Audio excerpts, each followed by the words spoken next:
वर्ष 1995। मुंबई। रात के 11 बजे थे। अंधेरे कमरे में टेबल लैंप की रोशनी में अक्षय एक पुरानी चिट्ठी पढ़ रहा था, जो उसके दादाजी ने मरने से पहले लिखी थी।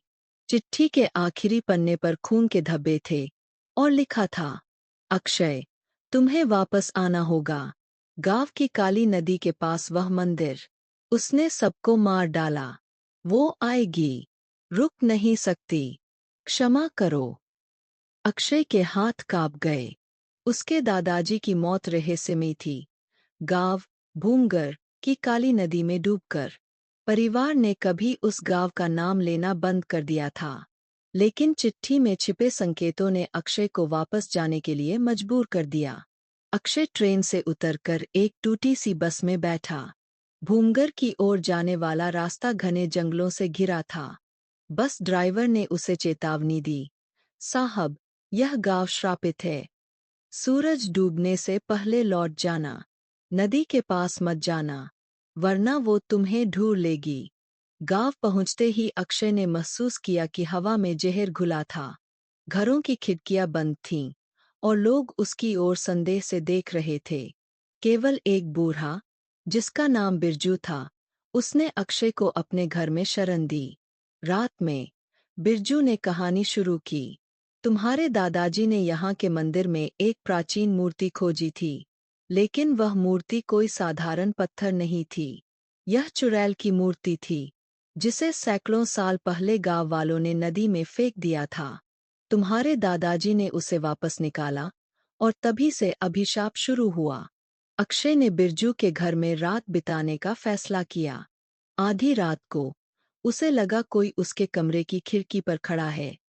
धीरे धीरे खिड़की के बाहर एक सफेद साया दिखाई दिया। लंबे बाल, टूटे हुए नाखून और खाली आंखों वाली एक औरत। वह चुपचाप अक्षय की ओर देख रही थी। अक्षय ने चीख मारने की कोशिश की, लेकिन उसकी आवाज गायब हो गई। साया हंसा, एक कर्कश, टूटी हुई हंसी। फिर अचानक वह गायब हो गया। बिरजू ने बताया, यह वही चुड़ैल है, जो गांव के हर व्यक्ति को मारकर उसकी आत्मा को नदी में फंसाती है। तुम्हारे दादाजी ने उसे जगा दिया। अगले दिन अक्षय ने काली नदी की ओर जाने का फैसला किया। नदी का पानी काला और गाढ़ा था, जैसे रक्त में मिली कीचड़। नदी के किनारे टूटा हुआ मंदिर था, जहां दादाजी ने मूर्ति खोजी थी। अंदर जाते ही उसे एक गंदी गंध महसूस हुई, सड़े हुए मांस जैसी।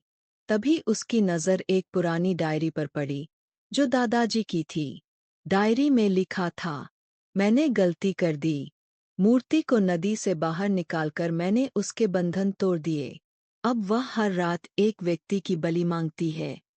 उसकी आवाज़ें सुनाई देती है, मुझे और चाहिए।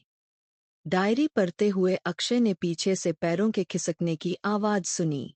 मुड़कर देखा तो वही सफ़ेद साया उसकी ओर बढ़ रहा था। बिरजू ने बताया कि चुड़ैल का नाम मोहिनी था।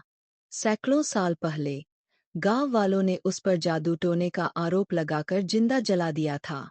मरते वक्त उसने श्राप दिया, मैं हर पीढ़ी में तुम्हारे खून की प्यास बनकर लौटूंगी।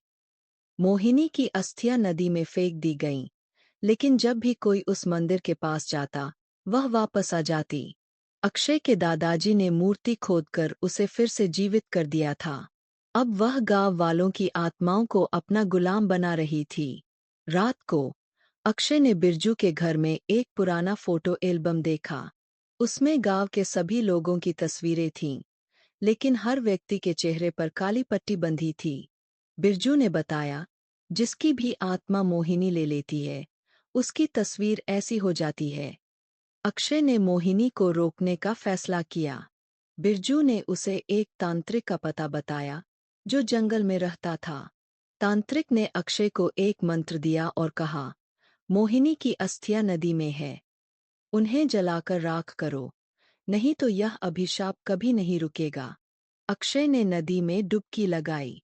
कीचड़ में उसे मोहिनी की काली हड्डियां मिलीं। तभी मोहिनी प्रकट हुई।